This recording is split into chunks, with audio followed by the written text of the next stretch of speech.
I was consumed with insecurity and all of the emotions that were connected to that. I was very much so. But if you play the tape back, as I was asking questions, I realized that they didn't know me that well, and therefore they did not see the value that I had to offer. Hey, it's Julie. Welcome to Uncomfy, a show about sticking with moments that challenge us.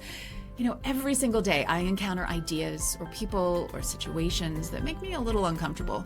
And not in the I'm in danger kind of way, but more like, I really disagree, or this is way outside my comfort zone. But if I bail out or lash out in that moment, I might miss a chance to learn something, or feel new empathy, or deepen a relationship. So the question is how, right?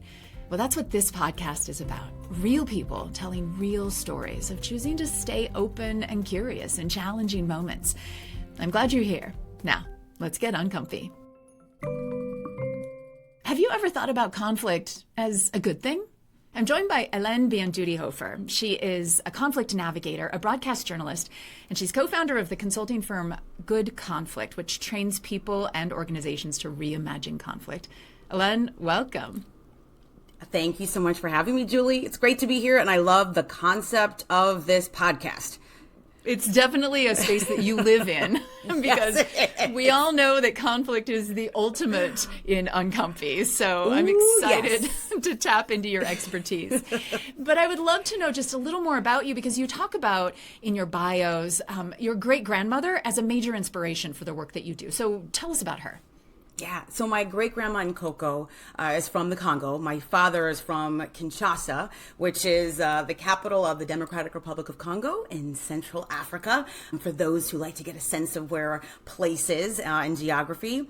And she was really the storyteller of the family. She was the collector of history and was the one that my father described her as the one who was able to just capture what was happening in the world and our community and our family story, and not just the one who captured those stories, but was the fascinating teller of those stories.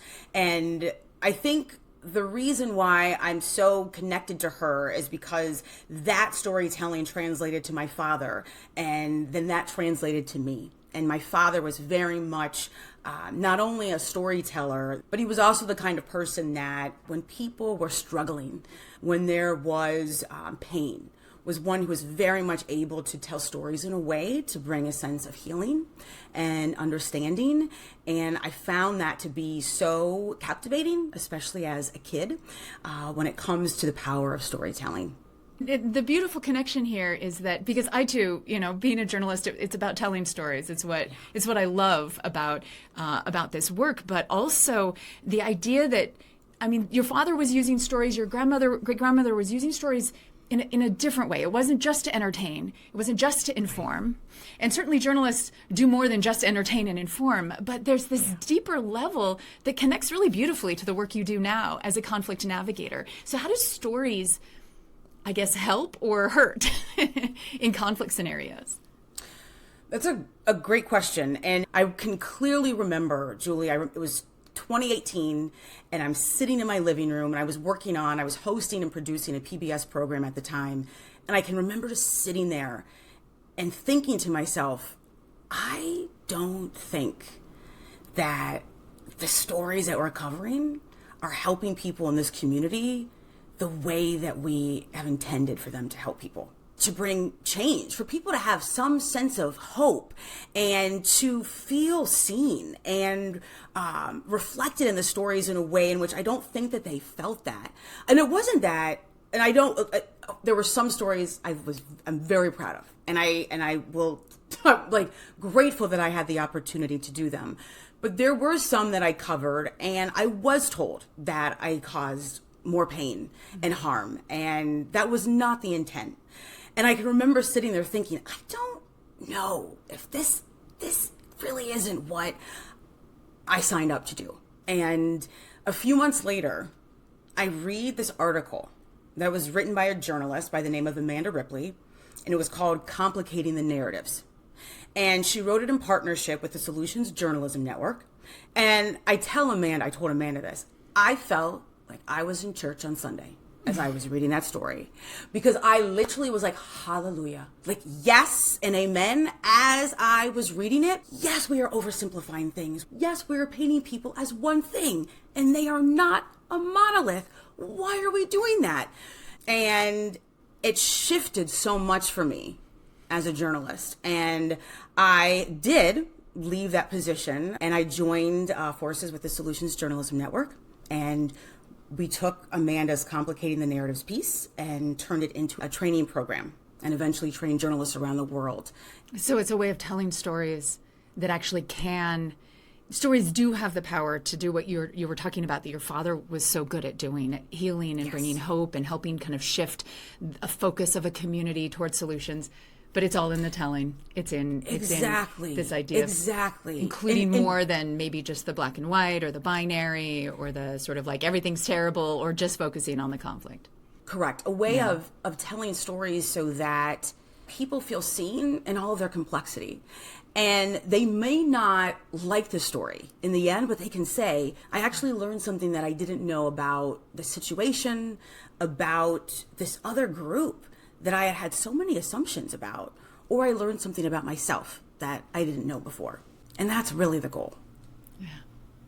I'm about to jump out of my skin here because you're telling my story, Helen. I too had a very similar, around the very same time, sort of realization that it doesn't feel like I'm making the world better in the ways that I would like to be as a journalist. And maybe I got to go do a different career. What am I going to do here? And I encountered writing a piece by Amanda Ripley.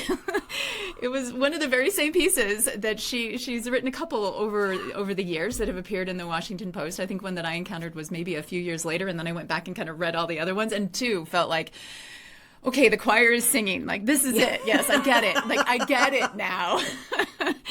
And had the opportunity to create, to stop my daily radio interviewing and create a podcast that would try to tell stories in a more nuanced way. And that's what I've been doing for the last couple of years. Listeners of Uncomfy may know that I have another podcast. It's called Top of Mind, which I've been doing for several years. And this podcast sprung out of that, recognizing how challenging it can be to hear a complicated story or to be in a complicated environment and not really wanting to sort of stay in that discomfort, right? Yes. So you actually ended up partnering with Amanda Ripley then, if we fast forward a couple of years after the Solutions Journalism Network work that you were doing. And you two are the co-founders then of this organization, Good Conflict. And you are training people to what exactly? Training people to reimagine conflict. We want people to understand that conflict in and of itself is not a bad thing. We actually need healthy conflict for change. Right? If you think back, if you look back, if we kind of take a step back and look through history, when monumental, important changes happened, there was conflict at play. And when we think and kind of reflect on our own lives, when we recognize, wow, like this shift needed to happen, or this pivot needed to take place, it was probably really uncomfortable. And there may have been a little bit of tension or conflict, but on the other side of it, it was the change that we really needed in the end. And so we want people to think about it in different ways and to recognize that if we have the right tools and skills, the right vocabulary, some of the right strategies, we can use conflict for our good. Yeah. And you have a new masterclass that gives people kind of the quick and easy lowdown on it online. So we'll point people to that in our show notes. I would love to hear a story, Hélène. Tell me about a time when you had to choose to stay uncomfortable and you really would like to have done the other thing in the moment. Ooh, Julie, I've got the story and I can feel it. I can feel it now as I am recalling what happened. So we were on a Zoom call, and by we, I'm talking about Amanda and I. We were on a Zoom call with a potential client to talk through a proposal. They were insistent that there was this project that they had. We were just the right people for this project, and we felt that it was out of our wheelhouse. And they insisted in each of those conversations, no, you two, you are the ones that we want. However, on this particular call that we had with them, something changed. They no longer thought that they needed the two of us. They only needed one. and the person that they needed was not me. Did they say that outright? Hey, Hélène, sorry, you're not the one. No, and that was the thing. All of a sudden, in a very subtle way, and this is what made it so uncomfortable, they suddenly directed the conversation toward Amanda. And they said, Amanda, we're going to make sure that this is, in so many words, this will be as smooth as butter for you. We will make sure that you have everything that you need. Don't worry, we can set up additional calls with you. We've got you covered. Amanda was very uncomfortable. I know her, so I could tell by the look on her face. She was very uncomfortable with this. This was not okay for her. I was uncomfortable. You could feel the tension. It was like you weren't there. They pivoted. Exactly like I wasn't there. And that was to be present and then to be so obviously ignored. That is a difficult thing. And I thought, okay, I have a choice. I could ignore this, which isn't really something that I would normally do. I could get stuck in my feelings, which probably wouldn't be helpful. Or I could do the thing that we teach people to do at Good Conflict. And that is to get curious and inquire and try to understand what's underneath their thinking, like what's happening. So underneath it all, while they didn't say this, I realized that there was a familiarity they had with my colleague that they didn't have with me, which was understandable. And they weren't familiar also with the two of us working together. That was brand new. They hadn't had any interactions or trainings with both of us. And they didn't know me that well, and therefore they did not see the value that I had to offer. And so how did you get to that though? Like how did you figure that out in that moment when I would have been feeling like I'm not good enough, or how dare they, or what have I done wrong? Like I would have been so consumed with all of that insecurity and anger and frustration that like I'm just dying to know Julie, how you got to that information to be able to see, they don't know me. First of all, let me be very clear. I was consumed with insecurity and all of the emotions that were connected to that. I was very much so. But if you play the tape back, as I was asking questions, I realized that their initial outreach was to Amanda. And Amanda explained, the setup. Here's what we do at Good Conflict. Here's how we work. They had initially asked for her to do a keynote, and she said, but we can also do this training, and I have this great colleague, and we work together, and they were super excited. And so this makes a lot of sense to me. And we wanted to explain to them, and it was hard. It's hard for people to see it if they haven't experienced it. Here's what we bring together as a team. Here's why we love working together. And that was the thing that I wanted to be able to do in the moment, and to think quick and to try to do that. So I asked them, I said, okay, did any of you play an instrument as a kid? And one person said they played the violin. And I said, okay, I played the trumpet. And I played the trumpet in jazz band in high school. And so I shared this story with them about how in jazz band, we didn't just play for high school concerts. We would play at all these different venues throughout the city for special events. And when we played special events, my jazz band teacher would do something a little different. So instead of the usual trumpet solo that he would have me do, or the saxophone solo with one of the major saxophone players, he would have us perform songs that involved duets. So I would partner up with the sax on several songs. Two different instruments, two different sounds, harmonize, and make beautiful music together. And I was trying to tell them the story and explain to them that my colleague and I are very different. We have very different backgrounds, very different career experiences, also very different conflict experiences. And that is an asset that we bring when it comes to trainings. So eventually, when it was all said and done, the two of us did the training together. What do you think would have happened if you had just sort of been like, well, I guess they don't want me, and I don't blame them because Amanda's great. My partner's awesome. She'll give them a great training. This was a long shot. What do you think would have been the outcome if you had kind of just gone that direction rather than kind of trying to lean in and show them who you were and try to better understand and address their concerns? Sure. Well, for one, personally, I would have been disappointed in myself because that was an opportunity to have healthy, good conflict. This is the work that I live and breathe and work to You do would as felt much like a as hypocrite. possible. Absolutely. And granted, I don't succeed all the time. And there are times when I do ruminate and I am telling those stories and creating these alternate narratives. But I would have been disappointed in myself first, because that would have been a missed opportunity. And also, the training that we did was just a beautifully challenging project. And there were stories that we were able to share from our lives with this group of just, really incredible humans doing work that I cannot fathom being able to have the ability to do. And it's given us the ability to think about ways in which we can help and serve people in other ways in the future that we hadn't thought about before. I'd love to talk about questions with you for just a moment because, the investigation piece that we so often skip over because we're feeling insecure, because we just want to bail out, or because this is just so deeply uncomfortable. Being able to stay in that moment, stay curious, involves asking questions, but asking the right kinds of questions. So what are some of your favorite phrasings of questions to be able to stay in that place and turn a conflict scenario into something productive? Sure. I would say just as important, if not more important than the questions, would be the listening that goes along with the asking of the questions. Right. Because to do so, to listen and to ask questions genuinely, that requires a genuine posture of humility. We are talking like low to no ego.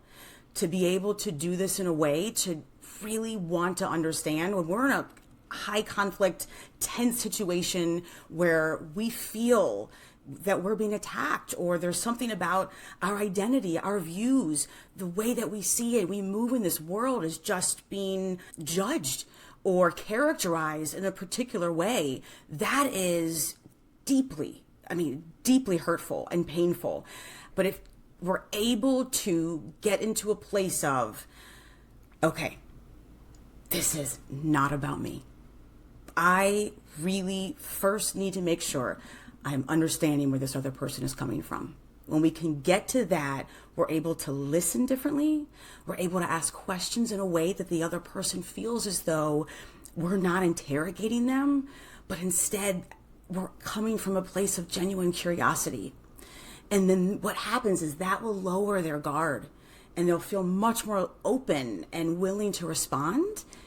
And then that helps us get a clearer picture of where they're coming from, and maybe, just maybe, creates the space necessary for them to be able to hear where we're coming from as well. And so I just wanted to start with that because I think the listening is so incredibly critical.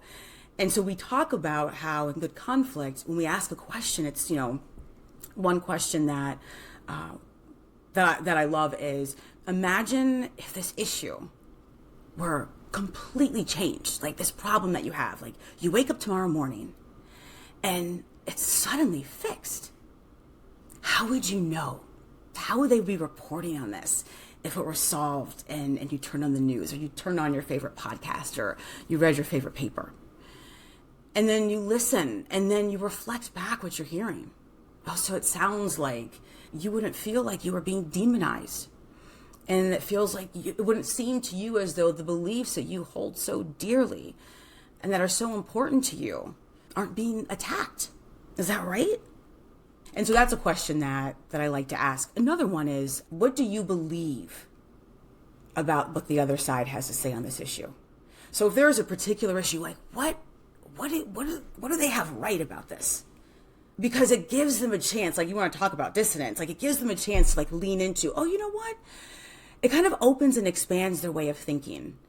And it helps to break that both sides, the us versus them way of thinking. And that really does, it's a question that attempts to break that and to get them to expand their views and their ways of thinking. Because we fall into that trap all too easily, the us versus them. Hélène Biandudi Hofer is a journalist, a filmmaker, and she's co-creator of the consulting firm Good Conflict. They have a new masterclass available for the public right now. It's online. You can find it at thegoodconflict.com. Hélène, it's been so great speaking with you. Thank you so much for your time today and for sharing your stories.